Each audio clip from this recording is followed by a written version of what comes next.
Mrs. Piggle Wiggle, Chapter 2, The Won't Pick Up Toys Cure. Hubert was a very lucky little boy, whose grandfather always sent him wonderful toys for Christmas.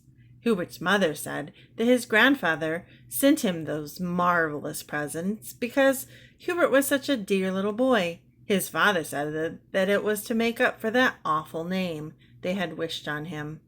Hubert was named for his grandfather. His full name was Hubert Egbert Prentice. Hubert liked the presents his grandfather sent him, but who wouldn't? He had an electric train with track that went 4 times around his bedroom and into the closet and out again, and had 7 stations and every signal there was, and 2 bridges and a snow shed. He also had a little builder set so large that he could build regular office buildings, and a great big wagon full of stone blocks made into shape so that he could build big stone bridges for his electric train, and stone buildings and even stone barracks for his 1,500 toy soldiers.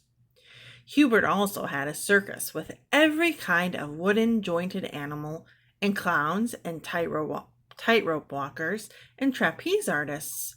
He had a little typewriter and a little real desk and a little radio and 2 automobiles. He had about 100 or more airplanes and little cars.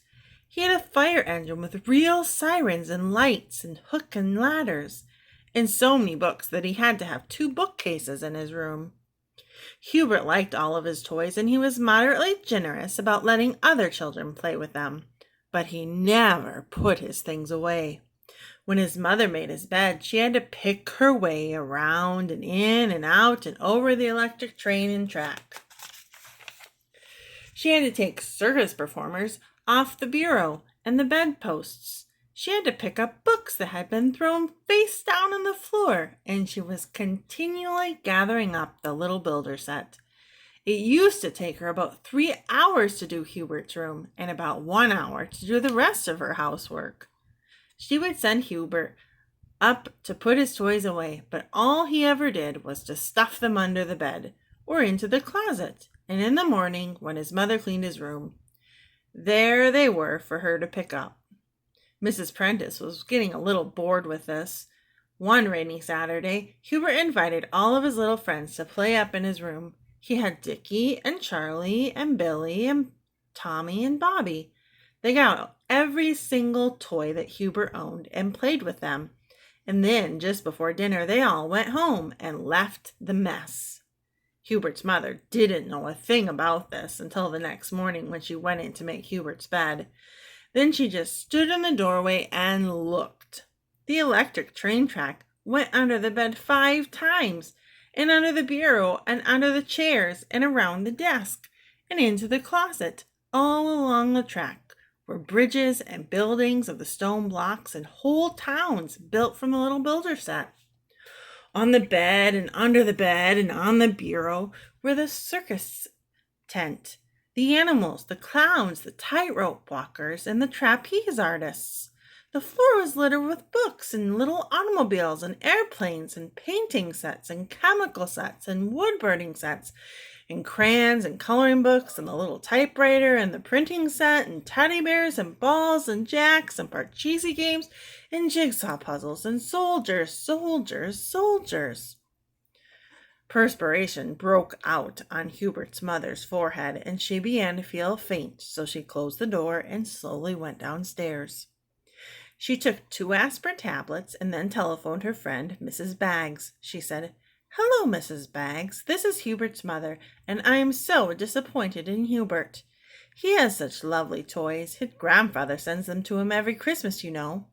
But he does not take care of them at all. He just leaves them all over his room for me to pick up every morning." Mrs. Baggs said, "Well, I'm sorry, Mrs. Prentice, but I can't help you because, you see, I think it is too late." "Why, it's only 9:30, said Hubert's mother. "Oh, I mean late in life," said Mrs. Baggs. "You see, we started Ermintrude picking up her toys when she was 6 months old. A place for everything and everything in its place, we have always told Ermintrude. Now she is so neat that she becomes hysterical if she sees a crumb on the floor. Well, I certainly hope she never sees Hubert's room, said Mrs. Prentice dryly. She'll probably have a fit. And she hung up the phone. Then she called Mrs. Moohead. Good morning, Mrs. Moohead, she said. Does Gregory pick up his toys? Well, no, he doesn't, said Mrs. Moohead.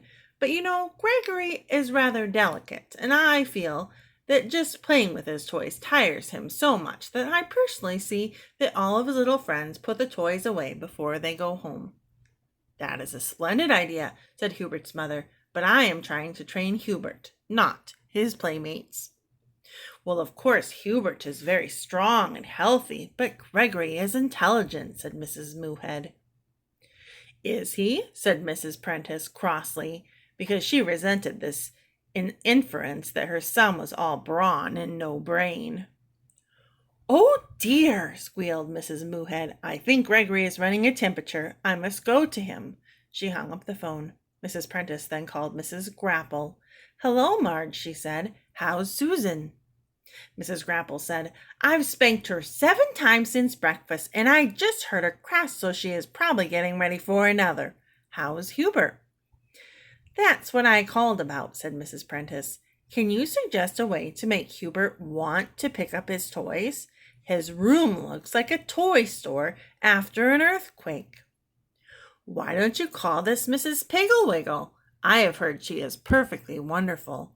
All the children in town adore her, and she is a cure for everything. As soon as I spank Susan, I'm going to call her. Hubert's mother said, Thank you very much, Marge. That is just what I'll do. I'd forgotten about Mrs. Piggle Wiggle, but I just know she can help me.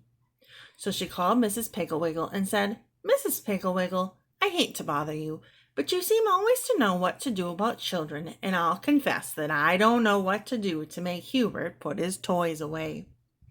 Mrs. Piggle Wiggle said, Hubert is the sweet little boy with all the wonderful toys that his grandfather sends him, isn't he? Mrs. Prentice said, Why, yes, but I didn't know that you knew him. Oh, yes, said Mrs. Piggle Wiggle. Hubert and I are old friends. In fact, he is building an automobile in my backyard out of orange crates and empty tomato cans. Hubert is a very good carpenter. Hubert's mother thought of the 2 little automobiles with rubber tires, real horns, leather seats big enough for 2 boys, and lights that turned on with a switch that Hubert's grandfather had given him. And she wondered why in the world he would want to build an automobile out of an old orange crate and tomato cans. She said, however, So that is where he and Dickie go every afternoon. I certainly hope he behaves himself. Oh, he does, said Mrs. Piggle Wiggle. We are all very fond of Hubert, but this problem of his toys, let me see. Mrs. Piggle Wiggle was quiet for some time, and then she said, I think that the best thing for you to use is my old-fashioned won't pick up toys cure. Starting now, don't pick up any of Hubert's toys. Don't make his bed. In fact, do not go into his room. When his room becomes so messy he can't get out of it, call me. Mrs. Piggle Wiggle said goodbye and hung up the phone. Hubert's mother, looking very relieved, went gaily about her housework, baked a chunk of cake for dinner, and did not say a word to Hubert when he came home with 10 little boys, and they all trailed upstairs to play in Hubert's room. The next morning when Hubert came downstairs for breakfast, his mother noticed that he had a little pan of watercolor paint stuck in his hair, and his shirt had purple ink from the printing set on one shoulder.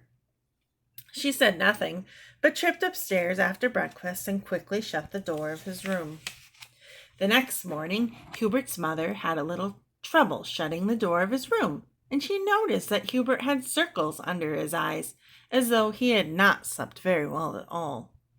The next morning, Hubert was very late coming downstairs, and before he opened his door, his mother heard a great clatter and scraping as though he were moving furniture. He had little builder bolts stuck to his sweater and 2 paint pans in his hair. He was so sleepy he could barely keep his eyes open, and he had a red mark on one cheek. His mother looked at it closely and saw that it was the shape and size of one of his stone blocks. He must have slept with his head on one of the bridges. On the 7th day after Hubert's mother stopped putting away his toys, he did not come down to breakfast at all. About 11 o'clock, his mother became worried and called up Mrs. Piggle Wiggle. She said, "Good morning, Mrs. Piggle Wiggle. This is the 7th day of the old-fashioned won't-pick-up-toys cure, and I am worried. Hubert has not come downstairs at all this morning." Mrs. Piggle Wiggle said, "Let me see. The 7th day. It usually takes 10 days, but Hubert has so many toys he would naturally be quicker." "Quicker at what?" asked Hubert's mother anxiously. "Quicker at getting trapped in his room," said Mrs. Piggle Wiggle. "You see, the reason Hubert hasn't come downstairs is that he cannot get out of his room. Have you noticed anything different about him lately?" "Well," said Hubert's mother, "he looks as though he hasn't been sleeping well, and on the 4th morning he had a red blotch on his cheek just the shape of one of his stone blocks." Said Mrs. Piggle Wiggle. "He probably can't get at his bed and is sleeping with his head and his blocks for a pillow." "But what will I do?" asked Hubert's mother. "How will I feed him?" "Wait until he calls for food, and then tell him to open the window, and you put a piece of rather dry bread and peanut butter on the garden rake. He will have to drink out of the hose. Tie it to the rake and poke it up to him." When Hubert's mother hung up the telephone, she heard a muffled shouting from the direction of Hubert's room. She hurried upstairs and listened outside the door.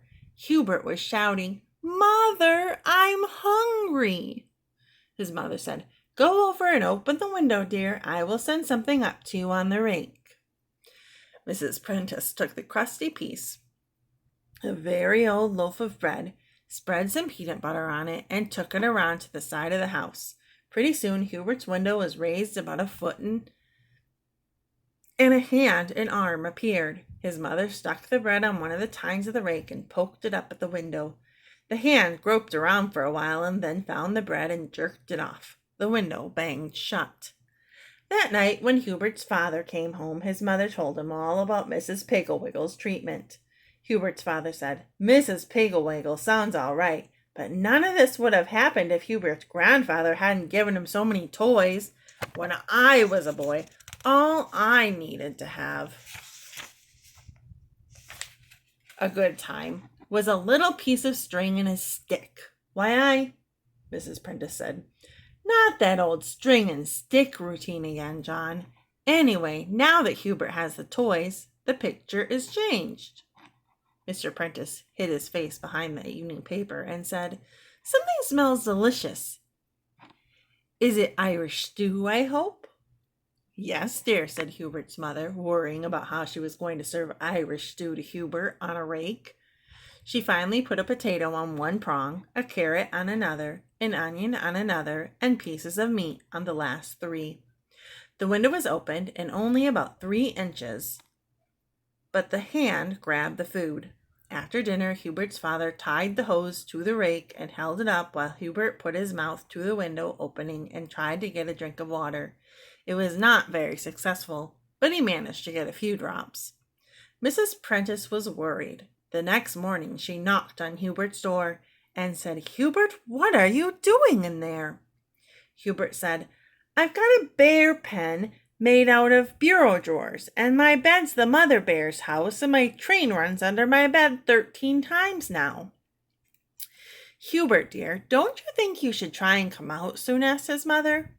Hubert said, "I don't want to come out. I like it in here. All my toys are out, and I can play with them any old time I wanna. This is fun." His mother went downstairs and called Mrs. Piggle Wiggle. Mrs. Piggle Wiggle said, "Oh, but he will want to come out. Wait and see." That afternoon, about 2 o'clock, there was music on the street and children's voices laughing and calling, and pretty soon, right past Hubert's house, marched Mrs. Piggle Wiggle and all the children, and right behind them came the circus parade. Hubert managed by putting one foot in a bureau drawer and the other in a freight car of his train to get up to the window and look out. He waved to Mrs. Piggle Wiggle, and she called, "Hurry, hurry, Hubert! We're going to march all over town, and then we're all going to the circus." Hubert turned around quickly with the idea of getting to the door and joining in the fun, The freight car went scooting under the bed, and the bureau drawer tipped over and hit him smartly on the shins. Hubert began to cry and to try and kick his way to the door, but everything he kicked seemed to hit back. He kicked a building, and a big block fell on his toe. He kicked at a little builder office building, and it fell over and clouted him on the back of the head. He kicked a book, and it hit a lamp, which fell and knocked a heavy wooden elephant off the bedpost onto Hubert's shoulder. He could hear the music of the circus parade growing fainter and fainter, and so he bawled louder and louder. Then he heard a tapping at his window. He crawled over and reached out. It was the rake with a note on it. He took the note and opened it. It said, "The only way you can get out of that trap is to put everything away where it belongs. If you hurry, we will wait for you. Your friend, Mrs. Piggle Wiggle." Hubert began by finding the little builder box. He took down an office building and put each piece in its right place. Then he put away the stone blocks, then the train tracks, the circus, the soldiers, the paints, the chemical set, the printing press, the books, the fire engines, the automobiles. He played little games, pretending that he was racing someone to see who could find the most parts of a game the quickest. He had to take off the bedclothes and shake them in order to find the soldiers and the circus, and then he thought that as long as the bedclothes were off, anyway, he might as well make the bed. It was so lumpy when he finished, he thought he had left some airplanes in it and took the covers off again and shook them. He made the bed again, and this time it was neat and smooth. Hubert was proud. He was under the desk finding the last piece of the little builder when he heard the music again. He put the piece in the box, put the box in the closet, and tore down the stairs and out the front door. There they came, Mrs. Piggle Wiggle, all the children, and the circus. Hubert ran out to meet them, and nobody said anything about the pan of orange paint stuck in his hair or the word XYP gun printed on his sheet in purple ink. Away they went down the street, Hubert carrying the flag and yelling the loudest.